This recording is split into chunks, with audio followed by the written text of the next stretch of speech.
नमस्कार, सुमेश घितोड़े क्लासेस में एक बार पुनः आप लोग का स्वागत है। मैं Sumesh Kumar Ghitode, MSc mains, BEd, CGSET qualified, CGTET qualified, CGPSC mains मैंने 5 बार दिया है और एक बार अभी सीजीपीएससी 2019 के लिए भी मैं मेंस के लिए क्वालिफाई हुआ हूँ। एक बार मैंने रेलवे का एनटीपीसी ग्रेजुएशन लेवल का मेंस भी दिया है और अभी सीजीव्यापम के जरिए स्कूल एजुकेशन डिपार्टमेंट में लेक्चरर मेंस पोस्ट पर मैं सिलेक्टेड हूँ और वर्तमान में भी सीजीव्यापम के जरिए ही हायर एजुकेशन डिपार्टमेंट में गवर्नमेंट कॉलेज में मैं पोस्टेड हूँ। लेफ्ट टेक्निशियन के पोस्ट पर मैं पोस्टेड हूँ। इस प्रकार कुछ प्रतियोगी परीक्षाओं का मुझे अनुभव है जिसके आधार पर मैंने यह वीडियो बनाने का प्रयास किया है। आशा करता हूँ कि वीडियो लेक्चर आपको मार्गदर्शन प्रदान करेगा। मैंने बहुत सारे वीडियो लेक्चर अपलोड किए हुए हैं जिसका लिंक मैंने डिस्क्रिप्शन बॉक्स पर दिया हुआ है, आप उसे देख सकते हैं और पसंद आए तो जरूर से लाइक कीजिए, शेयर कीजिए, सब्सक्राइब करना ना भूलें। साथ ही साथ कमेंट करके भी मुझे बताइए कि वीडियो आपको कैसा लगा। आपका एक एक कमेंट मुझे मोटिवेशन प्रदान करता रहेगा। और मैंने डेली करंट अफेयर्स और नोट्स के लिए टेलीग्राम चैनल भी ओपन किया हुआ है जिसका लिंक भी मैंने डिस्क्रिप्शन बॉक्स पर दिया हुआ है, उसे डाउनलोड कर आप मुझे ज्वाइन कर सकते हैं। चलिए आज के वीडियो लेक्चर हम प्रारंभ करते हैं। आज हम बात करेंगे प्रस्तावना की। संविधान की जो प्रस्तावना है उसके बारे में चर्चा करेंगे, बहुत इंपॉर्टेंट है। संविधान की जो प्रस्तावना है वो मेंस में भी एक टॉपिक में है प्रस्तावना भारतीय संविधान की। इससे प्रश्न अक्सर पूछे जाते हैं जितनी भी प्रतियोगी परीक्षाएं हैं उसमें। चलिए देखते हैं कि भारत की प्रस्तावना में आखिर क्या चीज है जो कि परीक्षा में अक्सर उनसे संबंधित प्रश्न पूछे जाते हैं। भारत की प्रस्तावना, भारतीय संविधान की जो प्रस्तावना है या उसको उद्देशिका भी कहा जाता है, यह सर्वप्रथम जो अमेरिका में प्रस्तावना, संविधान में प्रस्तावना को स्वरूप लाने का पहला प्रयास किया गया अमेरिका में, और उस अमेरिका से ही बहुत सारे देशों ने प्रस्तावना को अपने संविधान का अंग माना है। इसी क्रम में भारत ने भी जो प्रस्तावना का हमारा जो शब्द शुरू होता है हम भारत के लोग, वो भी अमेरिका के संविधान से लिया गया है। इसका प्रारंभ सर्वप्रथम 13 दिसंबर 1946 को पंडित जवाहरलाल नेहरू ने उद्देश्य प्रस्ताव रखा था, उसके अनुरूप ही भारत की जो प्रस्तावना है उसको रखा गया। याद रखेंगे 13 दिसंबर 1946 उद्देश्य प्रस्ताव पंडित जवाहरलाल नेहरू द्वारा प्रस्तुत किया गया। इसमें देखते हैं कि आखिर प्रस्तावना में क्या क्या बातें हैं। हम भारत के लोग भारत को एक संपूर्ण प्रभुत्व संपन्न, समाजवादी, पंथ निरपेक्ष, लोकतंत्रात्मक गणराज्य बनाने के लिए तथा उसके समस्त नागरिकों को सामाजिक, आर्थिक और राजनैतिक न्याय, विचार, अभिव्यक्ति, विश्वास, धर्म और उपासना की स्वतंत्रता, प्रतिष्ठा और अवसर की क्षमता प्राप्त करने के लिए तथा उन सब में व्यक्ति की गरिमा और राष्ट्र की एकता और अखंडता सुनिश्चित करने वाली बंधुता बढ़ाने के लिए दृढ़ संकल्प होकर अपनी इस संविधान सभा में आज तारीख 26 नवंबर 1949 ईस्वी मिति मार्गशीर्ष शुक्ल सप्तमी संवत 2006 विक्रमी को एतद द्वारा इस संविधान को अंगीकृत, अधिनियमित और आत्मर्पित करते हैं। यह भारत की संविधान की प्रस्तावना है। इसमें जितने शब्द आपके उल्लेखित है इस प्रस्तावना में, बहुत ही इंपॉर्टेंट शब्द है, महत्वपूर्ण शब्द है। इसके बारे में हम विस्तार से चर्चा करेंगे। अब इस प्रस्तावना या उद्देश्य से संबंधित जो प्रश्न पूछे जाते हैं उस पर एक नजर डालते हैं हम। इस प्रस्तावना या उद्देश्य में कुछ बातें हैं जो है तत्व। प्रस्तावना के प्रमुख तत्व कौन कौन से हैं या संविधान की उद्देशिका के प्रमुख तत्व कौन कौन से हैं। इसमें मूल रूप से 4 तत्व हैं, याद रखेंगे। संविधान की प्रस्तावना के 4 तत्व। पहला है संविधान के प्राधिकार के स्रोत, दूसरा है राज्य का स्वरूप, तीसरा है संविधान का उद्देश्य और चौथा है संविधान लागू होने की तिथि। ये 4 प्रमुख तत्व हैं। ये परीक्षा में पूछा जाता है, इसको याद रखेंगे। 4 प्रमुख तत्व, इन्हीं को हम विश्लेषण करते हैं। सबसे पहले संविधान के प्राधिकार के स्रोत। संविधान का स्रोत जो है, प्राधिकार का स्रोत, उसको शक्ति देने का स्रोत किसमें है।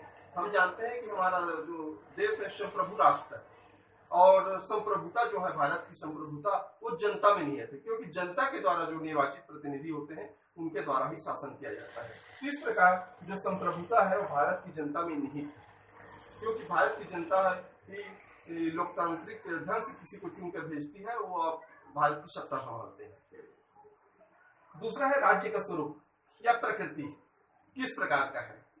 इसमें देखेंगे हम संप्रभु, समाजवादी, पंथनिरपेक्ष, लोकतांत्रिक, गणराज्य। इसमें यहाँ पर देखेंगे हम प्रस्तावना में लिखा हुआ है भारत को एक संपूर्ण प्रभुत्व संपन्न समाजवादी, पंथनिरपेक्ष, लोकतंत्रात्मक गणराज्य, ये जो शब्द है ये आपका स्वरूप है हमारा। ये आदर्शिक रूप में इसको हम मान सकते हैं, आदर्श स्थिति है, आदर्श रूप में इसको स्थापित किया गया है। तो ये इसका उल्लेख हमारा संविधान की प्रस्तावना में है। तीसरा है संप्रभु का अर्थ बता दें। यहाँ पे संप्रभु का मतलब किसी बाह्य शक्ति का हस्तक्षेप न होना। भारत अपने सभी आंतरिक और बाह्य मामलों में किसी अन्य देश की शक्ति पर या बाह्य शक्ति पर निर्भर नहीं रहता। वो स्वयं उसका समाधान करता है, स्वयं उस पर अमल करता है और उस पर विचार करता है। किसी दूसरे देश से उस पर हस्तक्षेप नहीं कर सकते। समाजवादी, समाजवादी मतलब यहाँ पर एक गांधीवादी समाजवादी की विचारधारा है जिसमें सभी लोग समान रहे, जो भी ऊंच नीच, गरीबी या अमीरी का जो भेदभाव हो सब समाप्त हो जाए। तो एक प्रकार से कहा जाए तो कार्ल मार्क्स और गांधीवाद ये दोनों विचारों से प्रभावित है भारत का समाजवाद, लेकिन अधिक झुकाव कहें तो अधिक झुकाव गांधीवाद की तरफ है। उसके बाद है पंथ निरपेक्ष। पंथ निरपेक्ष का अर्थ है कि भारत का कोई भी धर्म नहीं होगा, न ही किसी धर्म को उसकी ये करेगा, वो पहल करेगा कि किसी धर्म विशेष को मानने का। तो अर्थात धर्म विहीन व्यवस्था किया गया है, मतलब सभी लोग धर्म का पालन करने में स्वतंत्र हैं, अपने अपने धर्मों का पालन करने के लिए, लेकिन राज्य का अपना कोई धर्म नहीं होगा। ये बात कहा गया है, इसी को पंथ निरपेक्ष कहा है। बिल्कुल धर्म से अलग राष्ट्र की संकल्पना की गई है। उसके बाद है लोकतांत्रिक। लोकतांत्रिक तरीका मतलब जो लोकतंत्र के माध्यम से जनता के द्वारा जो निर्वाचित प्रतिनिधि हैं वो चुनकर जाते हैं बड़े से बड़ा पद, जैसे राष्ट्रपति तक का पद होता है, पंच से लेकर राष्ट्रपति पद तक चुनाव लोकतांत्रिक तरीके से होता है हमारे देश में, तो इसीलिए इसको लोकतांत्रिक कहा गया है। गणराज्य, गणराज्य मतलब प्रत्येक व्यक्ति के लिए जो सबसे बड़ा पद प्राप्त करने के लिए स्वतंत्र है वो, उसको अवसर की समानता दी गई है। अर्थात यहाँ पर जो भारत का प्रमुख होता है, जो राष्ट्रपति, इसका भी निर्वाचन होता है, तो इसलिए इसको गणराज्य घोषित किया गया है। संविधान का उद्देश्य। अब इस संविधान का उद्देश्य क्या है? जिस प्रकार यहाँ राज्य का स्वरूप में ये 4 बातें थी, उसी प्रकार इसका एक उद्देश्य है। उद्देश्य है न्याय देना, स्वतंत्रता, समानता प्राप्त करना, बंधुता बढ़ाना, ये 4 उद्देश्य है। यहाँ पर प्रस्तावना में दिया गया है, यहाँ पर समस्त नागरिकों को, भारत के समस्त नागरिकों को सामाजिक, आर्थिक और राजनीतिक न्याय देना। तीनों, सामाजिक न्याय, राजनीतिक न्याय और आर्थिक न्याय, तीनों प्रकार का न्याय की व्यवस्था करना। विचार, अभिव्यक्ति, विश्वास, धर्म और उपासना की स्वतंत्रता करना। स्वतंत्रता देना मतलब कोई भी विचार अपना प्रकट कर सकता है, अभिव्यक्ति की आजादी है, उस पर किसी भी पर विश्वास रख सकता है, वो धर्म का पालन कर सकता है और किसी भी के लिए उपासना कर सकता है। ये इसकी एक स्वतंत्रता दी गई है, उद्देश्य में है। उसके बाद है समता। तीसरा, प्रत्येक नागरिक को प्रतिष्ठा और अवसर की समता दिया गया है, मतलब प्रतिष्ठा प्राप्त करने के लिए स्वतंत्र है, अपने स्टेटस को बढ़ा सकता है, अपने उसको स्वतंत्र है, उसके लिए समता का अधिकार है, वहां पर समान अधिकार है और सभी क्षेत्र के लिए अधिकार दिया गया है। इस प्रकार अवसर, सबके लिए पर्याप्त अवसर है आगे बढ़ने के लिए, ये संविधान में रखा गया है। तो ये आपका उद्देश्य भी हो गया। उसके बाद है आपका बंधुता बढ़ाना, और इनको प्राप्त करने के लिए उन सब में व्यक्ति की गरिमा और राष्ट्र की एकता और अखंडता सुनिश्चित करने वाली बंधुता बढ़ाने के लिए ये संकल्प रखा गया है इस संविधान में। तो ये आपके 4 बिंदु इसमें भी आ गए आपके संविधान के उद्देश्य में, न्याय, स्वतंत्रता, समता और बंधुता बढ़ाना, ये 4 उद्देश्य है। उसके बाद है संविधान लागू होने की तिथि। 26 नवंबर 1949 को संविधान को अंगीकृत किया गया, अपनाया गया, और 26 जनवरी 1950 को संविधान लागू किया गया। ये याद रखेंगे, 2 बिंदु है यहाँ पर। संविधान लागू होने की तिथि 26 नवंबर 1949 को अपनाया गया और 26 जनवरी 1950 को संविधान लागू किया गया। ये 2 बातें हैं, इसको, ये पॉइंट को बिल्कुल आप याद रखेंगे। इसके बाद है उद्देश्य। उद्देश्य, 2 उद्देश्य हैं इसके संविधान का। पहला है प्रस्तावना का, संविधान के प्राधिकार का स्रोत स्पष्ट करना कि संविधान का प्राधिकार का स्रोत कहाँ पर है, तो जनता में निहित है, याद रखेंगे, जनता में निहित है वो। दूसरा है संविधान निर्माण का उद्देश्य स्पष्ट करना, संविधान निर्माण क्यों किया गया, इसका उद्देश्य है सभी को उनके मूल अधिकार और स्वतंत्रता प्राप्त करने के लिए उनके अधिकार दिए गए हैं, तो इससे उनके उद्देश्य की स्पष्टीकरण होता है। संविधान की प्रस्तावना में दिया गया है कि इसका जो उद्देश्य है, संविधान निर्माण का उद्देश्य किस लिए किया गया है, ये प्रस्तावना में दर्ज है, प्रस्तावना में लिखित है।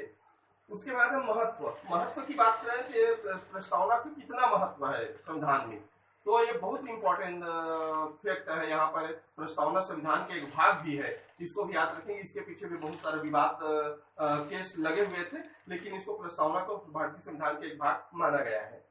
महत्व में देखते हैं, देश की संप्रभुता जनता में निहित है, ये पहला महत्व। दूसरा है इनके जो आदर्श है, प्रस्तावना आदर्श और आकांक्षाओं की उद्घोषणा करता है। ये संविधान के आदर्श है या उनकी आकांक्षा है, इसकी उद्घोषणा करता है। आकांक्षा में आप आदर्श में आ जाएगा आपका समाजवादी, पंथ निरपेक्ष, लोकतांत्रिक गणराज्य, ये इनके आदर्श है, इनको प्राप्त करना है। लेकिन इसके साथ साथ आकांक्षा है। आकांक्षा क्या क्या है? आकांक्षा में आपका न्याय है, स्वतंत्रता है, समता है और बंधुता है, ये आपकी आकांक्षा है। तो इस प्रकार से इनको कहा जाता है कि ये आदर्श और आकांक्षाओं को प्राप्ति का एक साधन है, ये आप मान सकते हैं कि प्रस्तावना।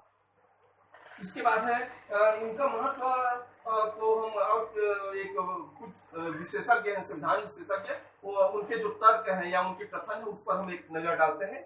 देखो, सबसे पहले यहाँ पर पालकी वाला है एक संविधान विशेषज्ञ, उन्होंने संविधान की प्रस्तावना को संविधान का परिचय पत्र कहा है, याद रखेंगे, परिचय पत्र संविधान का। उसके बाद आपका भार्गव एक संविधान विशेषज्ञ है, इन्होंने संविधान को प्रस्तावना को भारतीय संविधान की आत्मा कहा है, भारतीय संविधान की कुंजी कहा है, भारतीय संविधान का आभूषण कहा है। ये भी बिंदु बिल्कुल आप याद रखेंगे। उसके बाद के मुंशी, ये भी एक विशेषज्ञ है, संविधान विशेषज्ञ, इन्होंने कहा है कि लोकतांत्रिक गणराज्य का भविष्य फल, लोकतांत्रिक संप्रभु लोकतांत्रिक गणराज्य का भविष्य फल है ये प्रस्तावना, ये कहा गया है कि मुंशी जो कि संविधान सभा के सदस्य थे, उनके द्वारा ये बात कही गई है। साथ ही साथ अय्यर के द्वारा ये भी बात कही गई, दीर्घकालिक सपनों का एक विचार है, कहा गया है, प्रस्तावना है दीर्घकालिक सपनों का एक विचार है। तो इस प्रकार ये जो कुछ बिंदु है ये भी महत्वपूर्ण है, इनसे संबंधित प्रश्न आते हैं कि ये कथन किसने कहा है। उसके बाद इसके महत्व को और दो बातों पर हम नजर डाल सकते हैं। एक है प्रस्तावना संविधान का भाग है, याद रखेंगे, प्रस्तावना को संविधान का भाग माना गया है।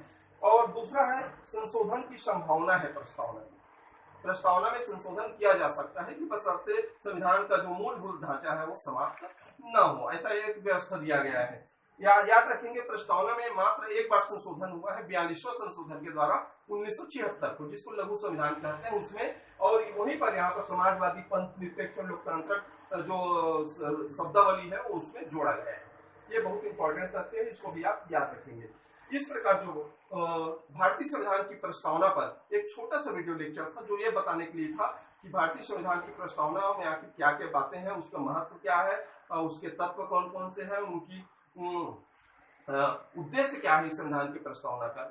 इस पर मैंने वीडियो के माध्यम से एक छोटा सा जानकारी देने का आपको प्रयास किया है। आशा करता हूँ कि वीडियो लेक्चर आपको जरूर पसंद आया होगा, तो जरूर इसे लाइक कीजिए, शेयर कीजिए, सब्सक्राइब करना ना भूलें, और इसका एक स्क्रीनशॉट आप ले लीजिएगा। नेक्स्ट वीडियो में आपसे फिर मिलेंगे, तब तक के लिए नमस्कार।